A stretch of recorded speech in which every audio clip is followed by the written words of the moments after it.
Joining us now from South Carolina, Republican Senator Lindsey Graham, who, after meeting with the president Friday, urged him to use his executive powers to build the wall. Senator, welcome back to Fox News Sunday. Thank you. This week, you first tried to arrange a compromise, a border wall funding in return for some protection for the Dreamers. The White House said no. Right. Now, you are telling the president, urging the president to use his executive powers to fund the wall, and the president on Friday said not so fast. Question, what is the president's strategy? Well, I just talked to him about 30 minutes ago. He says, let's make a deal. They did not turn down Wall for the Bridge Act. That's not that storyline. I tried to see if we could open up the government for a limited period of time to negotiate a deal, and the president says, let's make a deal, then open up the government.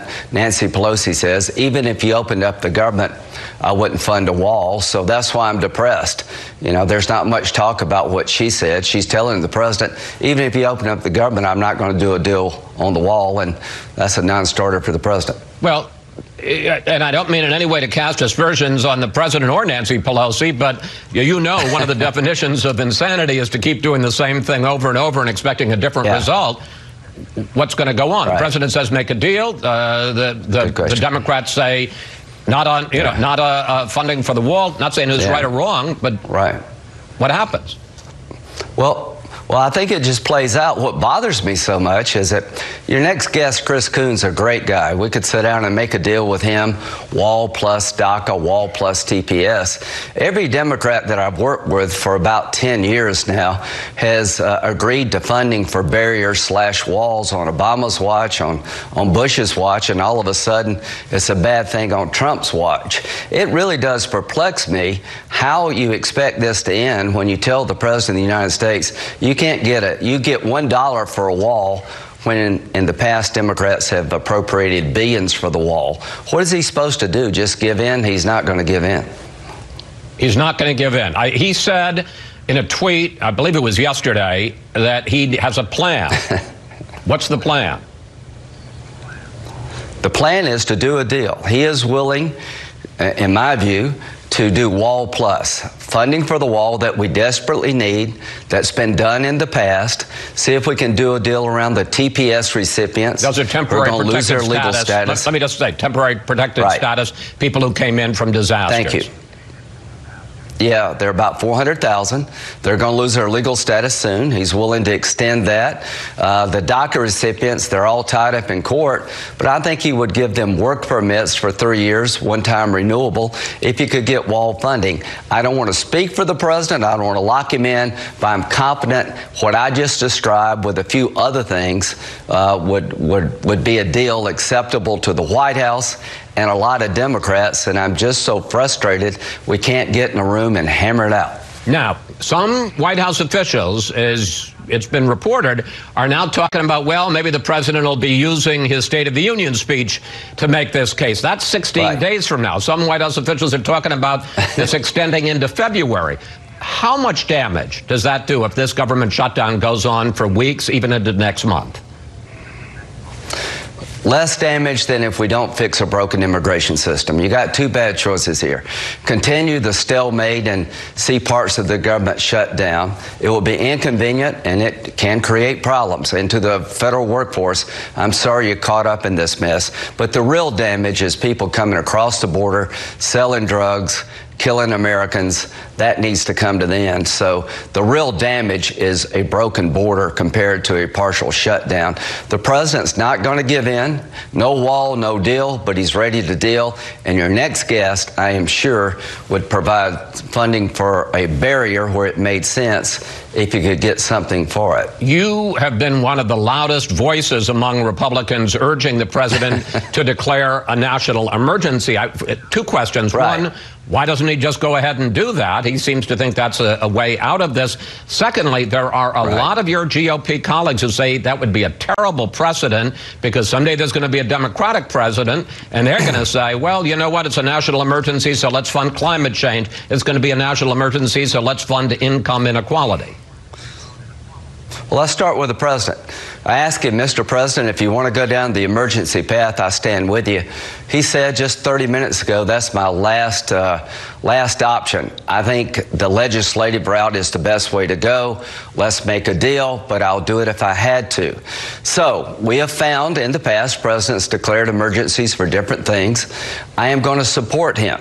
Before he pulls the plug on the legislative option, and I think we're almost there, I would urge him to open up the government for a short period of time, like 3 weeks, before he pulls the plug, see if we can get a deal. If we can at the end of 3 weeks, all bets are off. See if he can do it by himself through the emergency powers. That's my recommendation, but I think the legislative path is just about shut off because Nancy Pelosi, the leader of the House, said, even if you open up the government, I'll give you $1 for the wall. As long as that's the case, we're never going to get a legislative package, no matter what the Senate does. I want to just pursue this emergency option one more time because in 2014, President Obama used his executive powers to try to protect 5 million immigrants. And here's what you said at the time.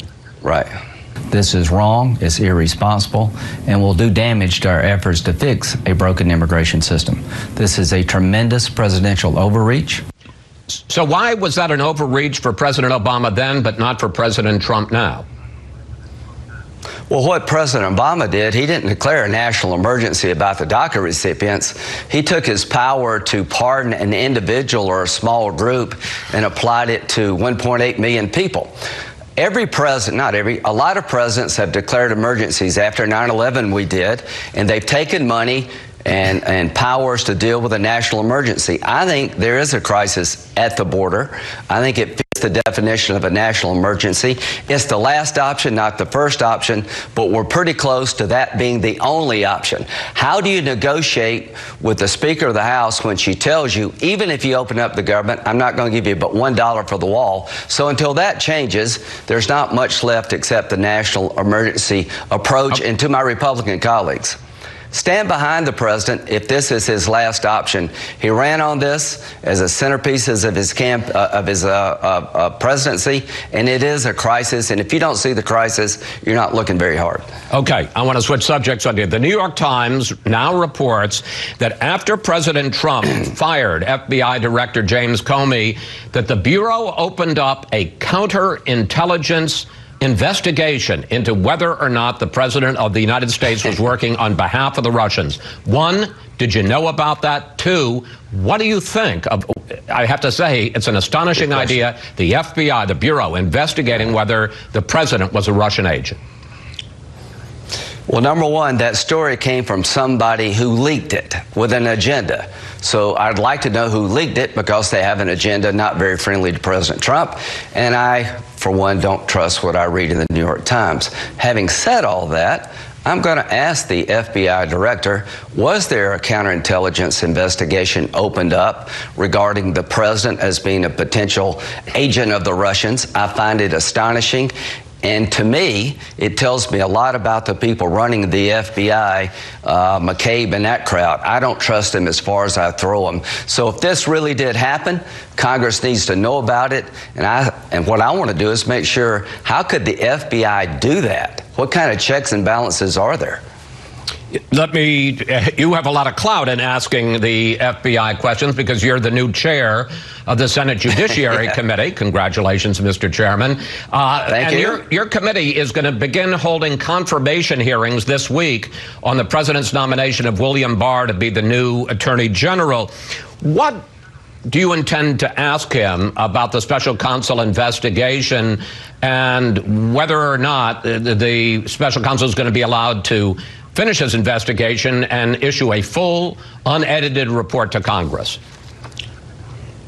I'm going to ask him, do you see any reason to fire Mr. Mueller based on what you know now for cause? Do you trust Mr. Mueller to be fair to the president and the country? Will you make sure he can finish his job? If you get the report, will you be as transparent as possible? I've asked him those questions, and I'm very comfortable with his answers. I think he'd be a great Attorney General. Great job by the president to pick Mr. Barr. I see no evidence of collusion between the Trump campaign and the Russians, but that'll be up to Mr. Mueller to make his report to Attorney General Barr, and he soon will, I hope. Another question for the new chair of the Senate Judiciary Committee. Justice Ruth Bader Ginsburg this week, after cancer surgery, for the first time, astonishingly, in her quarter century on the court, missed oral arguments. Now, we all wish her a speedy recovery. The doctors say that she is cancer-free, but there are reports that the White House has begun reviewing a possible short list of candidates to replace her as the chair of the committee that would vote on a replacement. Have you given any thought how you prevent this from becoming a political circus? Well, number one, I wish her well and hope she recovers and continues to serve for many years. But here's what will happen if there's a vacancy, no matter from the liberal wing of the court. There'll be a lot of pushback from the left. But my Democratic colleagues felt when they were in charge, we should confirm judges by a majority vote. They changed the rules to accommodate President Obama. They tried to stack the court. They never thought Clinton would lose. So what you're going to have is Harry Reid and Chuck Schumer's desire to stack the court on their Democratic watch has come back to haunt them. If there is an opening, whether it's Ginsburg or anybody else, I will urge the president to nominate a qualified conservative, and hopefully those people will get through. That person will get through, and I expect it to be along party lines. And this is what happens when you change the rules. This has come back to bite them. I predicted it would, and we'll see. I hope Justice Ginsburg serves for a long time, but if there's an opening on this court, I'm going to be hell-bent to put a conservative to replace whoever steps down for whatever reason. And just finally, and I got about 30 seconds left, if you've got Donald Trump, and again, this is if, you have Donald Trump replacing a liberal icon like Ruth Bader Ginsburg, isn't that a formula for, I mean, doesn't that make the Kavanaugh hearings look like a Tea Party?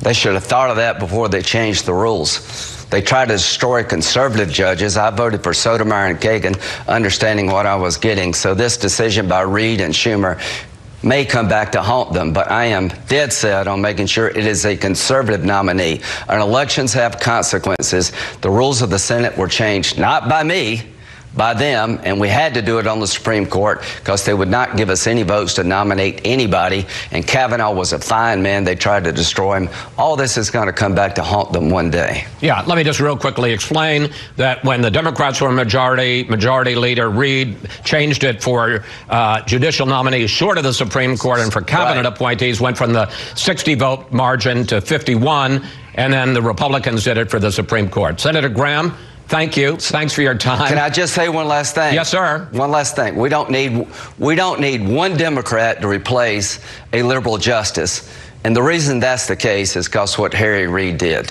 what he set in motion. Always good to speak with you, sir.